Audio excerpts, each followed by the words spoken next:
Hello everyone. In this video, we are going to discuss multiple choice type questions related to diffraction. Question number 1 is, the diffraction phenomena is bending of light around an obstacle, rectilinear propagation of light, oscillation of light wave in one direction, none of that. I want to let you know that because of the diffraction phenomena, when light passes through an obstacle or an aperture, bending of light takes place and it also reaches to the shadow region and it does not follow the rectilinear propagation. Therefore, the correct answer is bending of light around an obstacle. Question number 2 is, to find the prominent diffraction, the size of the diffracting object should be. First option is very large than the wavelength of light used. Second option is of the order of wavelength of light. Third option is less than the wavelength of light. And the fourth option is none of these. In order to find out the correct answer, let's write the equation of diffraction, that is b sine theta is equal to n lambda. Where b is the size of the diffracting element, theta is the angle of diffraction, n is the order of diffraction, and lambda is the wavelength of light used. From this equation, if you take only first order, the sine theta value can be given as lambda by b. So now let's analyze the given cases. If b is very high to lambda, in that case lambda by b will be nearly equal to 0. It implies theta is equal to 0. It means we will not get an appreciable diffraction. Now consider the other case when b is smaller than lambda. In that case lambda by b will be greater than 1, hence it will not satisfy this equation. Therefore option number C is also incorrect. So only possibility is lambda should be of the order of b and it should be smaller than b. So the correct answer is option number B, that diffracting object must be of the order of wavelength of light. The next question is, in Fresnel diffraction, four options are given. First option is, source of light is kept at infinite distance from the aperture. Second option is, source of light is kept at finite distance from the aperture. Third option is, convex line lens is used. And the fourth option is, aperture width is selected so that it cannot act as a point source. Actually, in Fresnel diffraction, source of light is kept at finite distance from the aperture. So option number B is correct. Question number 4 is, in Fraunhofer diffraction, the incident wave front should be. Four options are given: elliptical, plane, spherical, and cylindrical. So I want to let you know that to obtain a Fraunhofer diffraction pattern, the incident wave front must be a plane, and the diffracted light is collected on the screen with the help of lens. Thus, the source of light should either be at large distance from the slit or a collimating lens must be used. So the correct option in this question is the incident wave front must be plane. The next question is, in the diffraction pattern using circular aperture, when the screen is brought towards the aperture, four options are given here. First option is, the intensity at the screen gradually increases. Second option is, the intensity at the screen gradually decreases. Third option is, the light is found to focus only to a fixed distance. Fourth option is, many points are observed where greater intensity is found. So let's first understand how the diffraction takes place in a circular aperture. Suppose this is your circular aperture, okay, this is your circular aperture, and if a plane wave front is incident on the circular aperture, diffraction will take place. Now if you will place a screen in front of the circular aperture, the refracted rays will meet at the screen and concentric. Due to the circular symmetry of the aperture, a concentric bright and dark rings are formed at the screen. So this type of concentric and bright fringes formed at the screen are also called as airy pattern. Okay. So the question is here, what will happen when the screen is brought towards the aperture? So when you brought the screen towards the aperture, the size of the fringes will decrease. Okay, so if the size of the fringes means diameter of the fringe will decrease, then the intensity should increase. Okay, intensity should increase. So the option intensity at the screen gradually increases. So the first option is correct. The next question is, significant diffraction of X-rays can be obtained. First option is by a single slit, second option is by a double slit, third option is both by single and double slit, and the fourth option is by an atomic crystal. So as we know that both in single or double slit, the angle of diffraction is given by the equation b sin theta is equal to n lambda. So this is the equation which is applicable everywhere for getting the angle of diffraction. So if you consider only first order, then the angle of diffraction will be given by the equation sin theta is equal to lambda by. We know that sin theta values lie between 0 and 1. So the allowed values of lambda by b must be between 0 and 1. Okay. Now consider the case. First case is if you use single slit with X-ray. The wavelength of X-rays is of the order of 1 angstrom. Okay, and with of single slit or double slit is of the order of 1 micrometer. So lambda by b in this case will be equal to 1 angstrom divided by 1 micrometer. Okay, so this will be approximately equal to 0. So therefore we can conclude that if we use X-rays with a single slit and double slit, we will not get any diffraction because the lambda by is equal to 0. It means sin theta is equal to 0, and theta is equal to 0 means there is no diffraction. Now consider a second case, case number 2, when lambda is 1 angstrom, that is X-ray, and we are using the atomic crystal.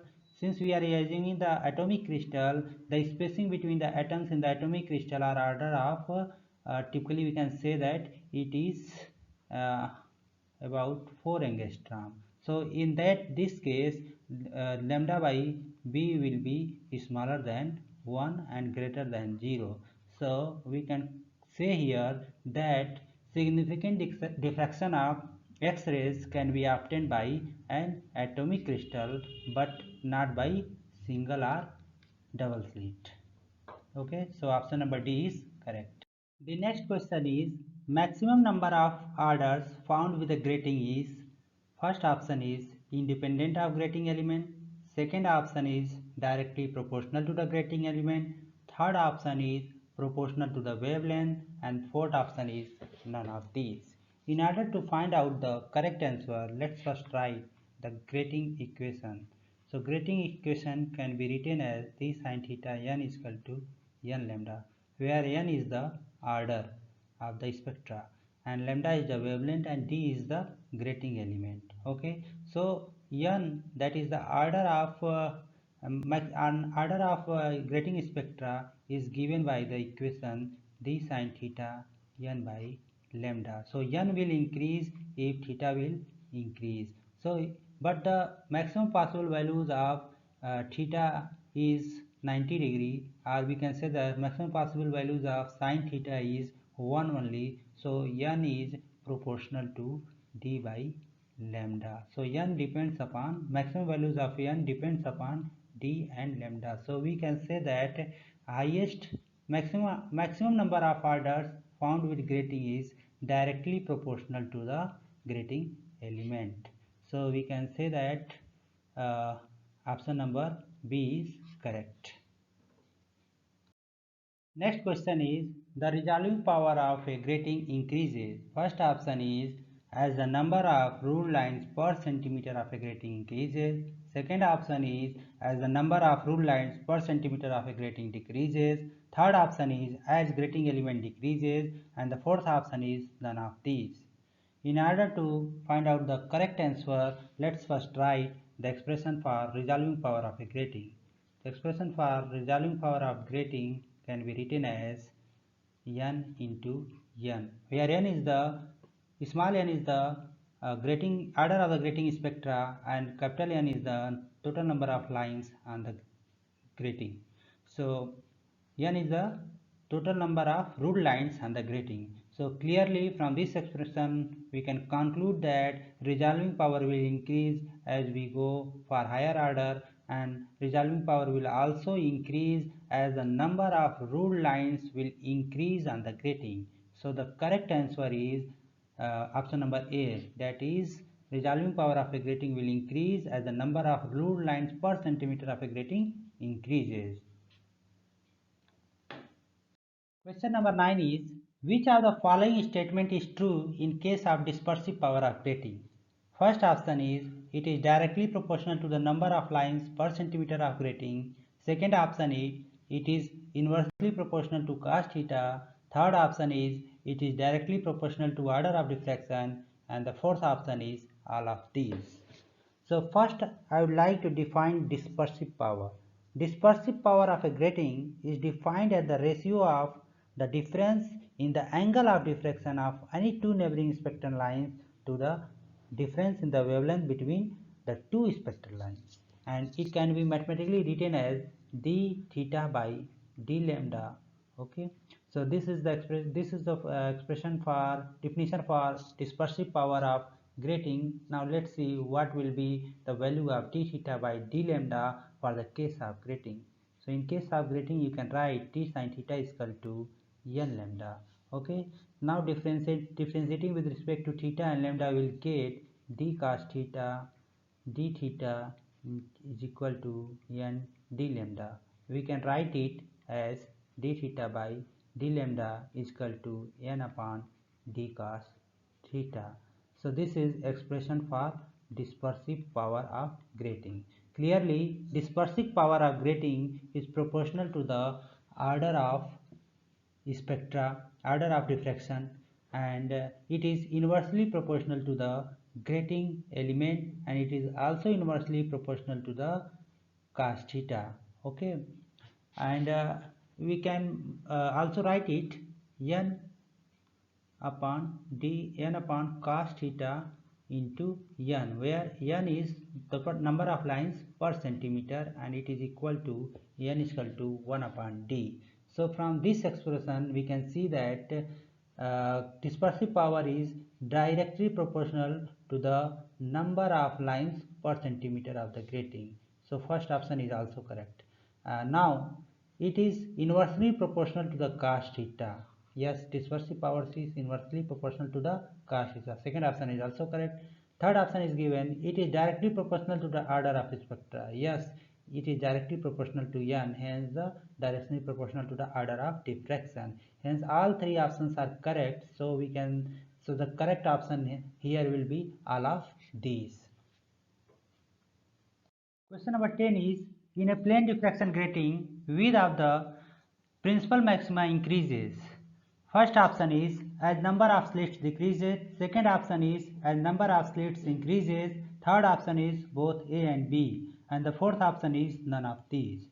So as we know that expression for angular width of nth order principal maximum can be written as d theta is equal to lambda divided by n into d cos theta. Here d is the grating element, n is the number of slits on the grating, and lambda is the wavelength. So clearly angular width of the nth order principal maxima that depends upon the wavelength of the light used, and it is inversely proportional to the number of slits on the grating. Okay, so we can say that as the number of slits decreases, width of the principal maxima increases. Hence option number A is correct. The next question is, which of the following color will be diffracted more when the white light is used? Four options are given: red, green, violet, and none of these. So in order to find the correct answer, first write the grating equation, that is d sine theta is equal to n lambda. So d sine theta is equal to n lambda is the grating equation, where theta is the angle of diffraction. So as theta will increase, diffraction will be more. Okay, so higher the value of theta, higher the diffraction. So clearly here we can see that for higher wavelength, diffraction will be high. So among the given wavelength, the wavelength of red is higher than the others. So the red color will be diffracted more when white light is used. So the correct option is A. Thank Thank you you for so watching much and for listening the video. watching and listening this video.